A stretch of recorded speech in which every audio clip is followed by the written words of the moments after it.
నమస్తే, నేను Kavitha. Welcome to I Dream News and నిజాలు.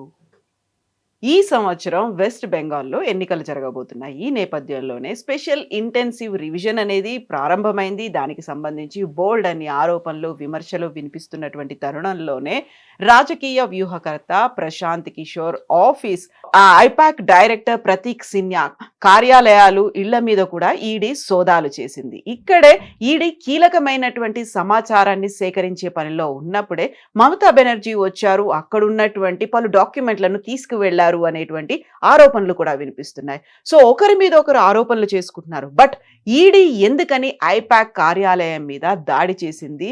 ఏం ఆధారాలున్నాయి? ఆరోపణలు ఎలా ఉన్నాయి? మనతో పాటుగా ఉన్నారు సీనియర్ జర్నలిస్ట్ సురేష్ కొచ్చతిల్ గారు. సార్ నమస్తే. సో మనం వెస్ట్ బెంగాల్ గురించి మాట్లాడుకున్నప్పుడల్లా మనం స్పెషల్ ఇంటెన్సివ్ రీజన్, అక్కడ ఉన్నటువంటి ఇన్ఫిల్ట్రేటర్స్ గురించి మాట్లాడుకునే వాళ్ళం. బట్ సరికొత్తగా ఇంకొక న్యూస్, ఈడీ ఎంటర్ అయింది, అక్కడ ఉన్నటువంటి స్ట్రాటజిస్ట్ ఐపాక్ ఆఫీసుల మీద దాడి చేసిందని. ఎందుకు దాడి చేయాల్సి వచ్చింది? ఇది యాక్చువల్లీ 2020లో ఒక కేసు రిజిస్టర్ అయింది. ఇది ఒక coal smuggling case. West Bengal, Bihar, జార్ఖండ్లో కోల్ స్మగ్లింగ్ అనేది చాలా నార్మల్. ఆ స్మగ్లింగ్ ఎట్లయితుందంటే, ఇప్పుడు వెస్ట్ బెంగాల్ తీసుకుందాం, లేకుంటే జార్ఖండ్ తీసుకుందాం, ఈస్టర్న్ కోల్ ఫీల్డ్స్ అక్కడ నంబర్ 1 కంపెనీ. మన దగ్గర సింగరేణి ఉన్నట్లు. ఇప్పుడు ఆలోచించండి, సింగరేణిలో రాత్రిపూట ఎవరు లేరు, లేకుంటే ఉంటే కూడా డబ్బులు ఇచ్చి వీళ్ళు వచ్చి కొంతమంది వచ్చి బొగ్గు తవ్వి ఒక లారీలు వేసుకొని వెళ్ళిపోతారు. అక్కడ చిన్న చిన్న కంపెనీలు ఉంటాయి, వాళ్ళకి అమ్ముతారు. అంటే వాళ్ళకి ఫర్ ఎగ్జాంపుల్ 100 రూపాయలకి ఒక లేకుంటే 1000 రూపాయలకి ఒక క్వాంటిటీ వస్తుంటే వీళ్ళు 500 ఆఫర్ చేస్తారు. వీళ్ళు ఎట్లా స్మగుల్ చేసి తీసుకొచ్చారు, డబ్బులు ఏం కట్టలేదు ఎక్కువ.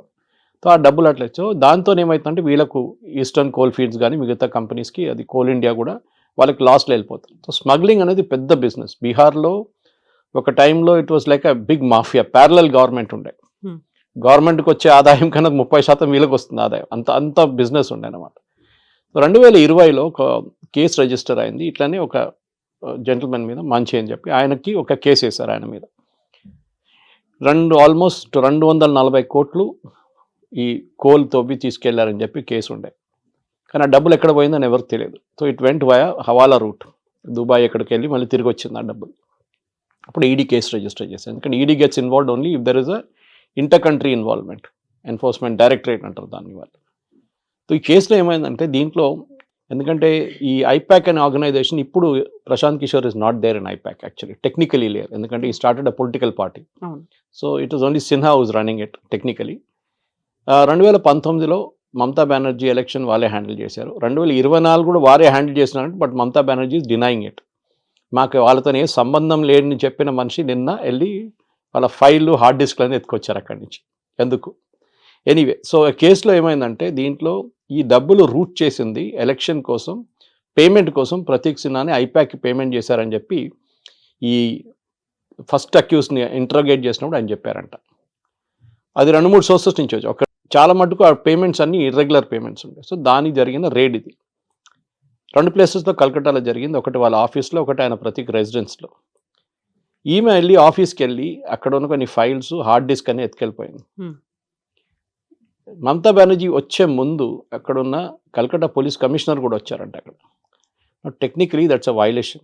ఎందుకంటే ఒకసారి ఒక రేడ్ నడుస్తున్నప్పుడు nobody suppose to enter or leave. అది నేను ఒకసారి ఒక ఇన్కమ్ ట్యాక్స్ రేట్లో వాడాను. నేను కూడా ఇప్పుడు కాదు, ఒక 20-30 సంవత్సరాల ముందు నేను పనిచేస్తున్న కంపెనీ మీద రేడ్ చేశారు వాళ్ళు.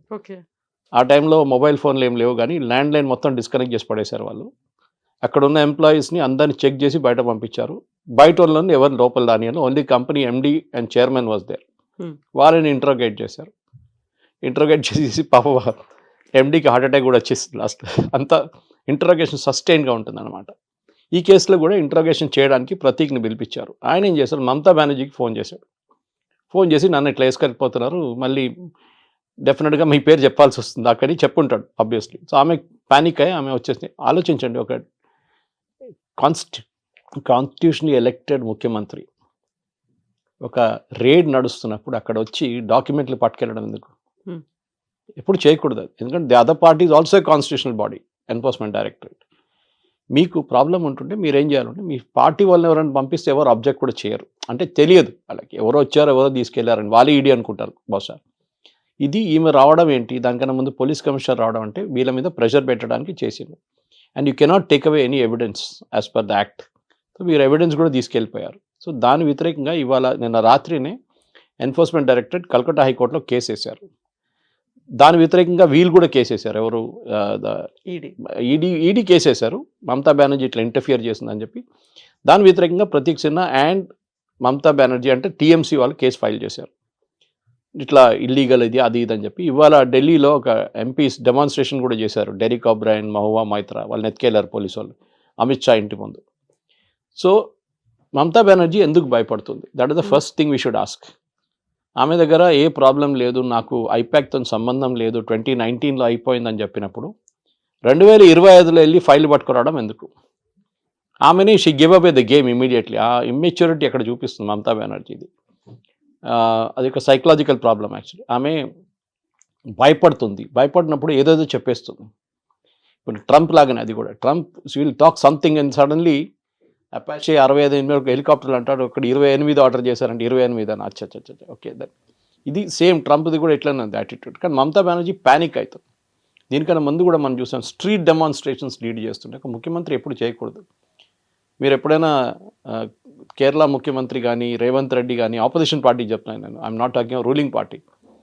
ఇట్లాంటి స్టాలిన్ లాంటి వాళ్ళు ఎప్పుడైనా రోడ్డు మీద ప్రొసెషన్ తీసి ఊరేగింపు తీసి ప్రొటెస్ట్ చేసిన చూసారా? Mamata Banerjee regular every week ఉంటుంది. ఏదైనా ఒక సబ్జెక్ట్ మీద ఒక ధర్నా ప్రొసెషన్, వాళ్ళ పార్టీ వాళ్ళందరూ ఎంటబడతారు, పెద్ద పబ్లిసిటీ దానికి వస్తుంది. ఇన్ దిస్ కేస్ ఆల్సో ఆమెకి అక్కడ వెళ్ళి డాక్యుమెంట్ తీసుకోవడానికి ఎందుకు వెళ్ళింది? ఆమె ఏమంటుందంటే నా పార్టీ డీటెయిల్స్ అంతా దాంట్లో ఉందంటున్నా. సో పార్టీ డీటెయిల్స్ ఎందుకు భయపడుతున్నారు? ఏం పార్టీ డీటెయిల్స్ ఉంది? పేమెంట్ డీటెయిల్స్ ఉందా? మీ పార్టీలో ఉన్న అసెట్స్ గురించి డీటెయిల్స్ ఉందా? ప్రతీక్ సిన్హా దగ్గర ఎందుకు పెట్టారు మీరు? మీ ఆఫీస్లో పెట్టాలి కదా. Why is he handling those details? లేదు మా క్యాండిడేట్స్ లిస్ట్ ఆయన దగ్గర ఉందంట. క్యాండిడేట్ లిస్ట్ ఇంకా ఎలక్షన్ అనౌన్స్ చేయలేదు కదా. 2024 ఎలక్షన్లో పని చేయలేదు అన్నారు మీరు. ఇప్పుడు 25 ఎలక్షన్ కాంట్రాక్ట్ ఇచ్చారా? అది కూడా డీటెయిల్స్ లేదు ఆమె దగ్గర.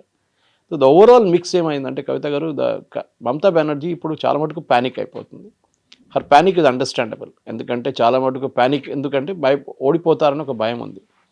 58 లక్షల మందిని తీసేసిన తర్వాత ఓటర్స్ని ఇంకొక 50 లక్షల మంది కూడా పోతారు. 1 కోటి మంది ఎలక్షన్ లిస్ట్ నుంచి బయటకు అయిపోతారు. మనం దీని గురించి ముందు మాట్లాడాం కూడా. ఆ 1 crore పోతే మమతా బెనర్జీ ఛాన్సెస్ చాలా మటుకు ఇంపాక్ట్ అవుతుంది. బీజేపీ ఫుల్ మోడ్లో ఉన్నారు. ఇంకొక ఇంట్రెస్టింగ్ ఘటన జరిగింది నిన్న. జేపీ నడ్డా గారు బీజేపీ ఒక మీటింగ్ పెట్టారు కల్కటాలో ఒక స్టార్ హోటల్ అనుకుంటాను, సమ్ వెన్యూ ఇట్ వాస్. నేను exactly don't remember the venue. అక్కడ కల్కటాలో ఉన్న సీనియర్ పోలీస్ ఆఫీసర్ వచ్చారంట ఆ మీటింగ్ నడుస్తున్నప్పుడు. సో మీడియా, ఆయన సివిల్ డ్రెస్లో వచ్చారు, కానీ మీడియా గుర్తుపెట్టారు ఆయన. మీరేం చేస్తున్నారు ఇక్కడ బీజేపీ మీటింగ్ కదా అంటే ఆయన అప్పుడే తిరిగి లేదు నేను ఒకరిని కలవడానికి వచ్చానని చెప్పేసి వెళ్ళిపోయారంట. ఎవరిని కలవడానికి వచ్చారు? జేపీ నడ్డా గారు ఉన్నారు కదా అక్కడ, వాళ్ళ పార్టీ లీడర్స్ ఉన్నారు, వాళ్ళని కలవడానికి వచ్చారా? లేకుండా మీటింగ్లో ఏం జరుగుతుందని చెప్పి ఇంటెలిజెన్స్ రిపోర్ట్ ఇవ్వడానికి వచ్చారా? అదొక మాట. ఇదన్నీ నడుస్తున్నప్పుడు వెస్ట్ బెంగాల్ గవర్నర్ ఆయన మీద ఆనంద బోస్, అండ్ మమతా బెనర్జీ వాళ్ళకు అస్సలు పడదు. ఆయన మీద నిన్న రాత్రి ఒక థ్రెట్ వచ్చింది, డెత్ థ్రెట్, చంపేస్తామని చెప్పేసి. That must be a hoax, కానీ వచ్చింది. ఇప్పుడు దాన్ని ఇన్వెస్టిగేషన్ కూడా నడుస్తుంది. ఓవరాల్గా చూస్తే ఇప్పుడు ఏమవుతుందంటే మమతా బెనర్జీ పార్టీ వాళ్ళు ఇప్పుడు ఈ ఇంట్రెస్టింగ్ ఎపిసోడ్ ఏంటంటే కవిత గారు, reaction from Congress and CPM. Congress నుంచి అధీర్ రంజన్ చౌదరి కామెంట్ చేశారు, మమతా బెనర్జీ ప్యానిక్ అవుతుంది, మమతా బెనర్జీ ఎందుకు భయపడుతుంది, మమతా బెనర్జీ ఎందుకు పరిగెత్తుకుంటూ అక్కడ వెళ్ళింది అని చెప్పి కాంగ్రెస్ క్రిటిసైజ్ చేస్తున్నారు. సిపిఎం కూడా అదే క్రిటిసిజంలో వచ్చారు. సో సిపిఎం, బీజేపీ, కాంగ్రెస్ ఒకటివైపు వెళ్ళి మమతా బెనర్జీ మీద అటాక్ చేస్తున్నారు. కానీ ఎలక్షన్ వచ్చేదాకా ఇప్పుడున్న రిపోర్ట్స్ ప్రకారం కాంగ్రెస్ అండ్ సిపిఎం సపరేట్గా పోటీ చేయబోతున్నారు ఈసారి. That doesn't make a difference, ఎందుకంటే ఎట్లయినా వాళ్ళకి 0 సీట్లు వస్తుంది, ఒక సీట్ కూడా రాదు. కానీ interestingly Mamata Banerjee attitude suddenly అని కదా, మీకు దీనికన్నా ముందు కూడా ఉండే ఇట్లాంటి సిచ్యువేషన్స్ వచ్చినప్పుడు ప్యానిక్ అయిపోతున్నాము. వెళ్ళి ఏదేదో చెప్పేస్తుంది, మోదీ గారిని తిట్టేస్తుంది, అమిత్ షా గారిని చాలా హార్ష్ లాంగ్వేజ్ యూజ్ చేశారు. అట్లాంటి చాలా మటుకు చేసే కాన్స్టిట్యూషనల్ హెడ్ ఎప్పుడు చేయకూడదు. ఇదంతా మీరు ఏదో రోడ్డు మీద తిరుగుతున్న ఒక గుండాలాగా బిహేవ్ చేస్తే అది బాగుండదు.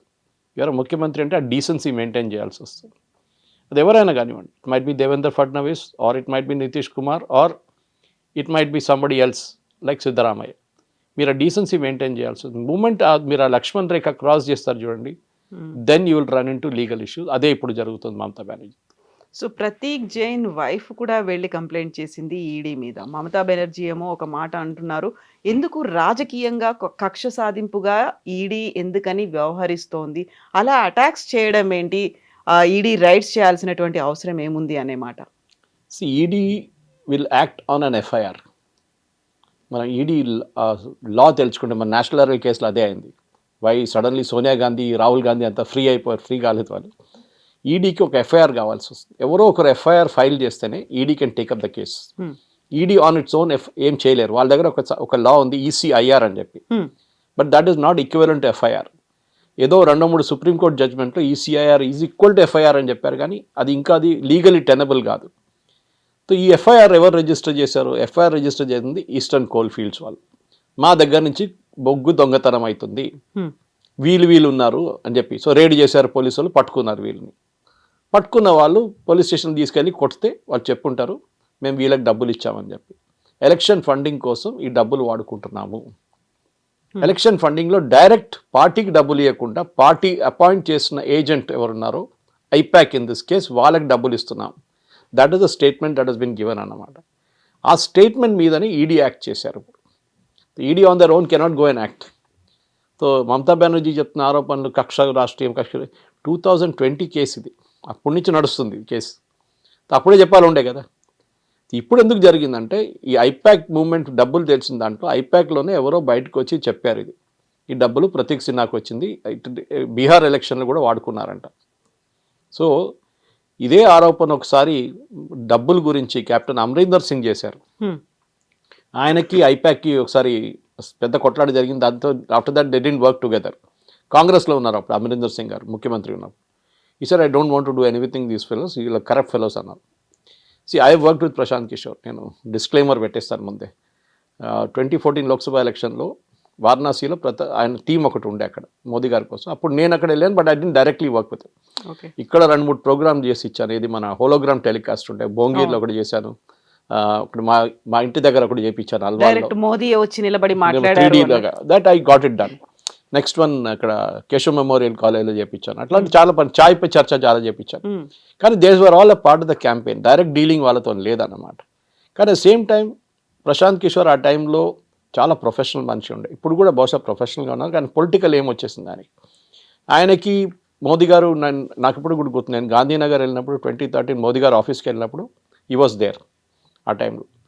సో ఆ టైంలో మోదీ గారిని కలిసినప్పుడు, నేను కలిసినప్పుడు హీ వాజ్ ఆల్సో సిట్టింగ్ పక్కనే ఒక క్యాబిన్లో ఆయన కూర్చున్నారు. అప్పటి నుంచే క్యాంపెయిన్ ప్లాన్ చేస్తున్నారు. అంటే ఆయన ముఖ్యమంత్రి అప్పుడు, కానీ మోదీ గారు ఇమేజ్ బిల్డప్ చేయడంలో ఆఫ్టర్ 2002 ఆ ఇమేజ్ ఇంప్రూవ్ చేయడంలో చాలా మటుకు ప్రశాంత్ కిషోర్ పనిచేశారు.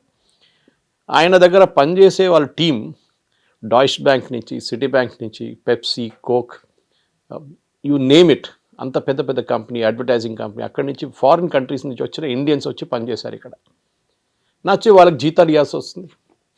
అట్ ద సేమ్ టైం బహుశా ప్రశాంత్ కిషోర్ చెప్పారంట, వాళ్ళ సేమ్ ఓన్ కొలీగ్స్ చెప్పారు నాకు, that I cannot pay you the same salary, మీకు యూఎస్లో వచ్చే అదే శాలరీ నేను పే చేయలేను, బట్ మీకు ఒక బతకడానికి, మీ పిల్లల ఫీజు కట్టడానికి, మీకు మంచి ఇల్లు ఉండడానికి, మీ వైఫ్ వచ్చారు అక్కడి నుంచి యూఎస్ నుంచి, మీకు ఒక క్వాలిటీ ఆఫ్ లైఫ్ కోసం I will pay you some money అని చెప్పి ఆ ఫండ్స్ తీసుకొచ్చారు. అప్పుడు కూడా పెద్ద కాంట్రవర్సీ ఉండే, ఈ ఫండ్స్ ఎక్కడి నుంచి వచ్చిందని చెప్పి. అప్పుడు ఉన్న మీడియాలో కూడా ఈ క్వశ్చన్స్ వచ్చింది, ఇది ఎవరి దగ్గర నుంచి డబ్బులు వచ్చినాయి ప్రశాంత్ కిషోర్కి. అప్పుడు it was called citizens for accountable governance, not to confuse with CAG. మన సిఏజీ కాదు అది, గవర్నమెంట్ సిఏజీ కాదు, but this is also called CAG. దాని తర్వాతనే ఆఫ్టర్ మోదీ గారితో స్ప్లిట్ అయిన తర్వాత, ఎందుకంటే ఎలక్షన్ అయిన తర్వాత మోదీ గారు కలిసినప్పుడు 2014 ప్రశాంత్ కిషోర్ చాలా పెద్ద స్టేట్మెంట్లన్నీ ఇవ్వడం మొదలుపెట్టారు. నేనే చేయించాను, నేనే, మోదీ గారు నాతోనే కలిసారు, Chai Pe Charcha was my idea. Yes, correct, it was his idea, no doubt about it. ఎందుకంటే మణిశంకర్ అయ్యర్ గారు కామెంట్ చేసినప్పుడు ఆ రోజు ఏఐసిసి ఆఫీస్లో వచ్చి, ఏఐసిసి మీటింగ్లో కావాలంటే నువ్వు ఛాయ్ అమ్ముకోవచ్చు మోదీ, ప్రధానమంత్రి ఎప్పుడు కాలేరని చెప్పినావు. That same evening they decided on ఛాయ్ పై చర్చ. Hologram telecast also same thing, but first day fail అయింది. నాకు ఇప్పుడు కూడా భోంగీర్లో ఇంద్రసేన్ రెడ్డి గారు ఉన్నప్పుడు టెలికాస్ట్ శాటిలైట్ ప్రాబ్లంతో ప్రాబ్లం వచ్చింది ఆల్ ఓవర్ ద కంట్రీ. కానీ హీ వర్క్ రియలీ హార్డ్. కానీ ఈ బికేమ్ గ్రీడీ అయిపోయారు చాలా మటు కవిత గారు. ఒకసారి డబ్బులు చూసిన తర్వాత మనిషికి పిచ్చి పట్టేస్తుంది, ఇంకా డబ్బులు అని చెప్పేసి. అండ్ పొలిటికల్ అంబిషన్ కూడా వచ్చేసింది. ఆయన క్యాబినెట్ పోస్ట్ కావాలని చెప్పి ఒక రూమర్ ఉండే ఆ టైంలో, నిజం అనుకుంటాను నేను. క్యాబినెట్ పోస్ట్ కావాలని చెప్తే అమిత్ షా గారు రిజెక్ట్ చేశారంట. కాదు, దిస్ ఇస్ బీజేపీ, మా దగ్గర 30 సంవత్సరాల నుంచి పనిచేసే వాళ్ళు కార్యకర్తలు ఉన్నారు, వాళ్ళకి ఫస్ట్ ప్రిఫరెన్స్ ఉంటుంది, మీరు మొన్న వచ్చారు, you do your work, we will support you, కానీ క్యాబినెట్ పోస్ట్ ఏమి ఇవ్వమని చెప్పారు. దాంతోనే ఆయనకి మోదీ గారికి స్ప్లిట్ అయిపోయి then he started working for other parties. దాంట్లో మనకు తెలిసింది స్టాలిన్ కోసం, డిఎంకే కోసం పనిచేశారు ఇక్కడ. He work from Mamata Banerjee, even Nitish Kumar పనిచేశారంటున్నారు, but I'm not really sure. ఇట్లాంటి చాలామంది పార్టీస్ పనిచేశారు ఆయన. బట్ ఇప్పుడు జరిగిన దాంట్లో ఐఎమ్ సర్ప్రైజ్ ఆయన పేరు లేదు. It's only Prateek Sinha's name was coming out. Why? ఇది ఒక maybe there is some information which came from Prashant Kishor himself. నాకు అదే డౌట్ వస్తుంది. ఆయన ఇచ్చిన ఇన్ఫర్మేషన్ అయినా ఇది ఈ డబ్బులు, ఎందుకంటే ఆయనకి పొలిటికల్గా it be a big blow for him. ఇది ఆయన పేరు కూడా దీంతో చేర్చుకుంటే ఆయన పొలిటికల్ ఈయనకు సిన్హాకి ఏం పోదు, is a guy running IPAC. కానీ దీని వెనక పెద్ద ఒక స్టోరీ ఉంది. ఏదో మమతా బెనర్జీ చెప్తున్నట్లు ఏదో ఏం లేదు, చిన్న ఇష్యూ, లేకుంటే వీళ్ళు పొలిటికల్ చేస్తున్నారు, ఎలక్షన్ వస్తుందని చెప్పి రేట్లు చేపిస్తున్నారు అంటే you should be cool about it. సరే రేట్ చేయండి, మీ మీద రేట్ చేయలేదు కదా. అది నిన్న స్టేట్మెంట్ కూడా ఇష్యూ చేశారు ED. We never raided any political party, ఏ పొలిటికల్ పార్టీ ఆఫీస్కి వెళ్ళలేదు. ఈ కోల్ స్మగ్లింగ్స్ కేసులో డబ్బులు, the way the money he's flown from hawala route, it has reached IPAC office అని one of the accused himself he's made a statement. దాన్ని బట్టి మేము అక్కడ వెళ్ళి డాక్యుమెంట్స్ చెక్ చేస్తున్నాడు, ఈ మధ్య అదే డాక్యుమెంట్స్ ఎత్తుకపోయింది. సో అది క్వశ్చన్ వస్తుంది ఇప్పుడు, what kind of document should you pick up and go? That is the big question. మీరు ఇన్వెస్టిగేషన్ని హ్యాంపర్ చేస్తారంటే that is also offence actually. And as a ముఖ్యమంత్రి మీరు ఉన్నప్పుడు, మీరు ప్రమాణ స్వీకారం చేసినప్పుడు I will preserve, protect and defend the constitution of India as by law established అన్నారు. అది ఒక పెద్ద ఇష్యూ. ఇదన్నీ ఓవరాల్ పిక్చర్ చూస్తే definitely Mamata Banerjee is in trouble, దాంట్లో డౌట్ లేదు. కానీ ఇప్పుడు ఆ లీగల్ ప్రాబ్లం ఎంత ఉంటుందో మనం కల్కటా హైకోర్టులో హియరింగ్లో చూడాల్సింది. It has been postponed, I think 1-2 రోజులు పోస్ట్పోన్ చేశారు ఇప్పుడు. కానీ డెఫినెట్లీ ఈడీ దగ్గర ఈ డాక్యుమెంట్ కాకపోతే ఇంకో డాక్యుమెంట్ కూడా దొరుకుతుంది వాళ్ళకి. అండ్ దిస్ గా Sinha will have to make a statement. వాళ్ళ వైఫ్ ఈ దేని మీద కంప్లైంట్ ఫైల్ చేశారో అని నాకు తెలియదు, బట్ యూజువల్లీ ఏం చేస్తారంటే హెరాస్ చేశారు అది ఇది అని చెప్పి ఈడీ హెరాస్ చేసింది, అక్కడ ఉన్న ఫైల్స్ ని ఈడీ ఎత్తుకెళ్ళింది అనేది తన వాళ్ళ జాబ్. అది ఆమెని ఫిజికలీ హెరాస్ చేయలేదు కదా. ఓకే, దేవుడ picked up the file and గా, నీకు భయం ఎందుకు ఫైల్ ఎత్తుకెళ్తే? What the part of the procedures. మీ సంతకం తీసుకుంటారు వాళ్ళు, ఈ ఫైల్ తీసుకెళ్తున్నాం దీంట్లో 100 పేజీలు ఉన్నాయని చెప్పి మీ సంతకం వాళ్ళు they take make all list of all assets. వాళ్ళు ఎత్తుకెళ్తాం, హార్డ్ డిస్క్ తీసుకెళ్తున్నాం, మీ మొబైల్ ఫోన్ తీసుకెళ్తున్నాం, అన్ని డీటెయిల్స్ రాసి ఇవ్వాల్సి వస్తుంది. దిస్ ద లీగల్ ప్రొసీజర్ అది. సో ఆమె కావాలని చెప్పి డెఫినెట్లీ మమతా బెనర్జీ వాళ్ళు చెప్పుంటారు, మీరు కేసు ఫైల్ చేయండి ఈడీ ఎత్తుగా, మేము చూసుకుంటాం, మా పోలీసు వాళ్ళే కదా వాళ్ళు వచ్చి వీళ్ళు ఎత్తుకెళ్తారని. అది జరగదు. ED is protected under law. So వాళ్ళని ఇట్లా మీరు ఒట్టివల్లి హరాస్ చేయలేరు, అది ఒక లా ఉంది. దాని వ్యతిరేకంగా నిన్న రాత్రి న్యూస్ వచ్చింది నాకు. చాలామంది కొంతమంది ఫోన్స్ మీడియాలో ఉన్న ఫ్రెండ్స్ ఫోన్ చేసి అడిగారు, ఇదేంటి ఈమె కేసు ఫైల్ చేస్తుంది ఎన్ఫోర్స్మెంట్ డైరెక్టర్. నేను చెప్పిన Mamata Banerjee cannot file a case. It can be other Sinha or his wife. ఇప్పుడు మీరు చెప్పినప్పుడు నాకు తెలిసింది it is his wife who filed a complaint, not him. But Mamata బెనర్జీకి ఐపాక్ మీద ఎందుకంత నమ్మకం, అంత డిపెండ్ అయ్యేటువంటి పరిస్థితి ఏంటి అసలు? యాక్చువల్గా ఎవరైతే ఎస్టాబ్లిష్ చేశారో ప్రశాంత్ కిషోరే వెళ్ళిపోయారు, ఇన్ని పార్టీలకు వర్క్ చేశారు, బట్ జనసురాజ్ పార్టీ బీహార్లో ఘోరంగా ఓడిపోయింది, అసలు he could not perform.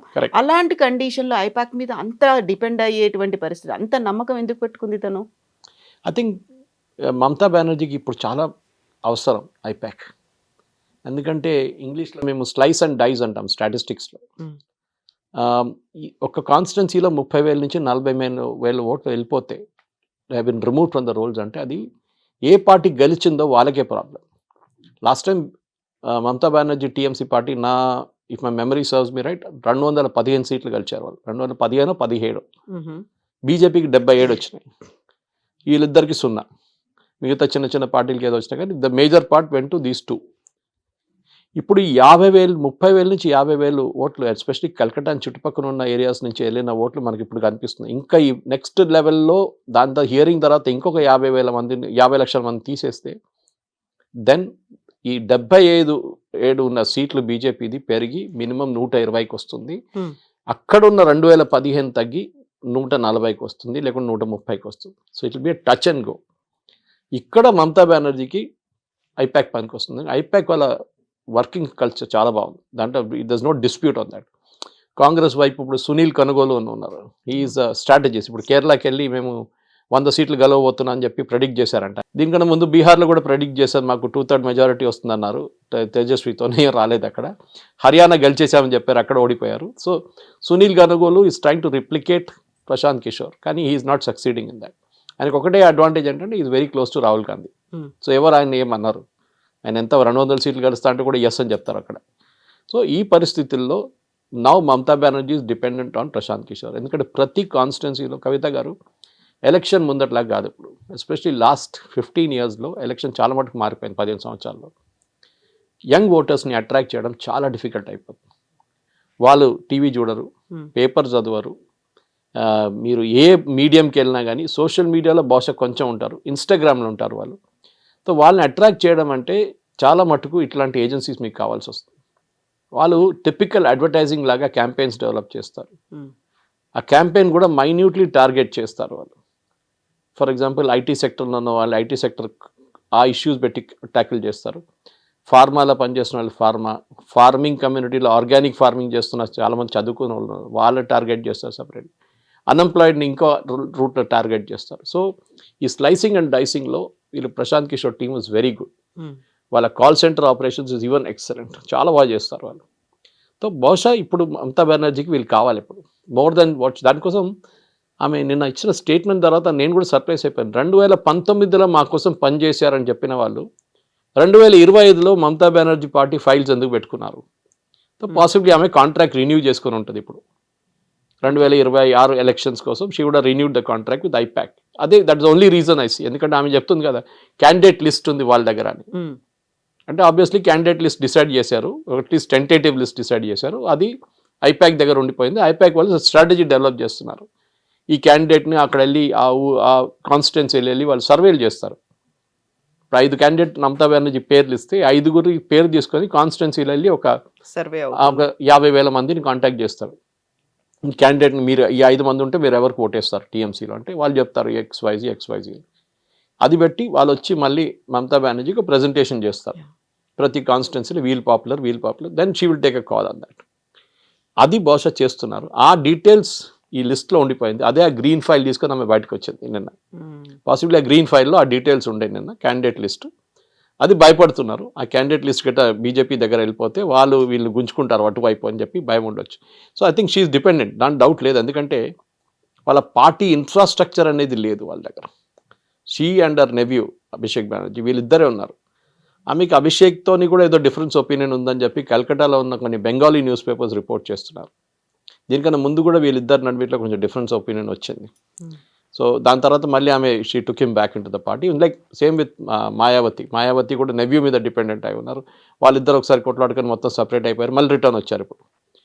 So this election definitely Mamata బెనర్జీకి ఐపాక్ కావాల్సి, ఐపాక్ కాకపోతే ఇంకేదైనా agency, but I'm sure that ఐపాక్తో వాళ్ళకి ఏదో ఒక వర్కింగ్ రిలేషన్షిప్ డెఫినెట్గా ఉంది. So BJP Mamata Banerjee panic అవుతుంది అంటే ఒక మీనింగ్ అనేది ఉంది, బట్ కాంగ్రెస్ అండ్ సిపిఐ కూడా అదే మాట ఎందుకు అంటున్నాయి? ఏం చెప్తారు, బెగ్గర్స్ కెన్ బి చూసర్స్ అంటారు ఇంగ్లీష్లో. అవును, ఓకే, వాళ్ళు ఏం చేసుకుంటారు పాపం, వాళ్ళకి 0 seats.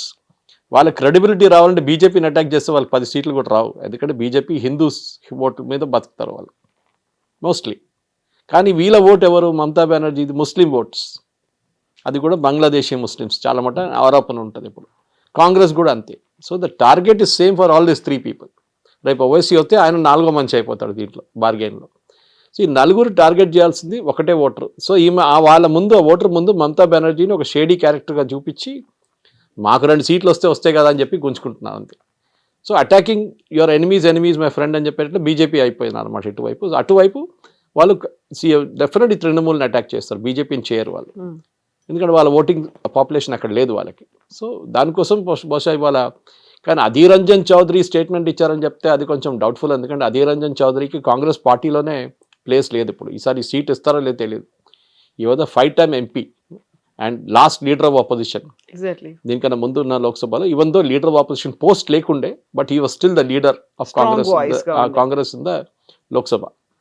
కానీ ఈసారి రాహుల్ గాంధీ వచ్చి ఆ టైటిల్ తీసుకెళ్ళిపోయాడు. ఈయనని ఐ థింక్ యూసుఫ్ పఠాన్ ఓడించారు. ఆఫ్టర్ 5 terms 6 terms లోక్సభ ఆయన గెలవలేదు ఈసారి. So it will be an interesting thing. But నా అంచనా ప్రకారం మమతా బెనర్జీ ఈజ్ ప్యానికింగ్. ఎందుకంటే ఎప్పుడైనా మీరు ఎలక్షన్ ఓడిపోతున్నప్పుడే మీరు ప్యానిక్ అవుతారు. Otherwise you'll never panic. మీరు గెలవడం కాన్ఫిడెంట్ ఉంటే మీరు ప్యానిక్ గారు. ఇప్పుడు ముంబైలో చూడండి, బిర్హన్ ముంబై ఎలక్షన్లో అందరికన్నా ఎక్కువ లొల్లి ఎవరు చేస్తున్నారంటే శివసేన, ఉద్ధవ్ థాకరే అండ్ రాజ్ థాకరే. ఇప్పుడు వాళ్ళు టీం అయిపోయారు. వాళ్ళే ఇప్పుడు సంజయ్ రావత్ కానీ వీళ్ళు కానీ రోజు ఆరోపణలు చేయడం అది ఇది అని చూస్తాను. నేను ముంబై పేపర్స్ ట్రాక్ చేస్తాను. నేను దాంట్లో ఉంటుంది, మనకు నేషనల్ లెవెల్ అంత రాదు న్యూస్ బయటికి, కానీ ముంబైలో చాలా ఇంట్రెస్టింగ్ కంటెస్ట్ నడుస్తుంది. ఇంకా ఎవరు కంప్లైంట్ చేస్తున్నారు? షిండే గ్రూప్ కంప్లైంట్ చేస్తున్నారు, which is a part of the NDA alliance. అది ఇంకో పాలిటిక్స్ అక్కడ. సో మనం పాలిటిక్స్లో there are no permanent friends and enemies అంటాం మనం. ఎగ్జాక్ట్లీ. అదే ఇక్కడ బెంగాల్లో కూడా జరుగుతుంది.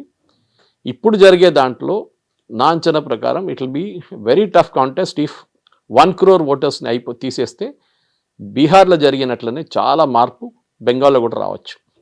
అది మన ఈ రేట్స్తో సంబంధం లేదు, because rates of nothing to do with it. ఈ రేట్స్ మ్యాక్సిమం ఏం చేస్తారంటే ఫండింగ్ ఆపేస్తారు. డబ్బులు ఫ్లో ఉంటుంది చూడండి, ఎలక్షన్ freeze అయిపోతాయి. మందు కోసము, పెట్రోల్ పోపించుకోవడానికి బండ్లు, అది కాకుండా ఈ ఓటర్స్ని తీసుకురావడానికి బండ్లు, అది కాకుండా ఓటర్కి డబ్బులు ఇవ్వడము, ఇదన్నీ డబ్బులు ఉంటుంది చూడండి. ఈ డబ్బులు వాడుకుంటారు దానికి. ఆ డబ్బులు బహుశా దీంతో ఆగిపోయి ఉంటుంది. అది ఉండొచ్చు రీజన్. మమతా బెనర్జీ దానికోసమే అంటుంది కదా, ఎలక్షన్ టైం ముందు చేస్తున్నా అంటే this must be the reason for it. ఇంకే రీజన్ లేదు.